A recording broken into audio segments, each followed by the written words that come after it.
ഏകാദശി ദിവസം ഉപവാസമായിട്ട് എടുക്കുന്നുണ്ട്, അല്ല വ്രതമായിട്ട് എടുക്കുകയാണെങ്കിൽ അരി ആഹാരം കഴിച്ചുകൂടാ, ഉഴുന്ന് ഉള്ളി ഒന്നും കഴിച്ചുകൂടാ.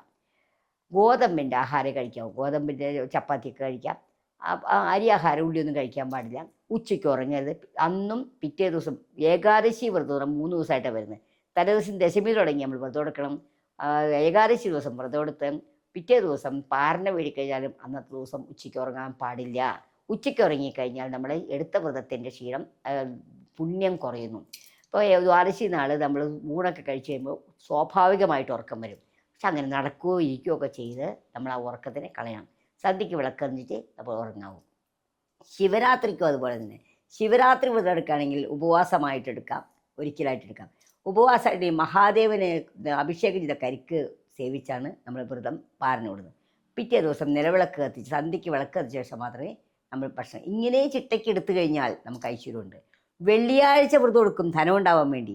വെള്ളിയാഴ്ച വ്രതം എടുക്കുകയാണെങ്കിൽ രാവിലെ ഒരു വൈകുന്നേരം ഒന്നും കഴിക്കില്ല. സന്ധ്യയ്ക്ക് ശേഷം നമ്മൾ ലക്ഷ്മി പൂജ കഴിഞ്ഞ ശേഷം അത്താഴം കഴിക്കും. അത്താഴം കഴിക്കണം, കാരണം പട്ടിണി കിടക്കാൻ പാടില്ല, വെള്ളിയാഴ്ചയാണ്. അപ്പോൾ അത്താഴം കഴിക്കുന്നു, ഉറങ്ങുന്നു. പിറ്റേ ദിവസം പാരണ വിടണമെന്ന് നിർബന്ധമൊന്നുമില്ല വെള്ളിയാഴ്ച വ്രതത്തെ. അതിന് ഇങ്ങനെ ചൊവ്വാഴ്ച വ്രതം എടുക്കുന്നു. ചൊവ്വാദോഷമുള്ളവർ ചൊവ്വാദോഷം മാറാനും നല്ല വിവാഹം വരാനും നല്ല ദാമ്പത്യം ഉണ്ടാകാൻ വേണ്ടി ചൊവ്വാഴ്ച വ്രതം എടുക്കുന്നുണ്ട്.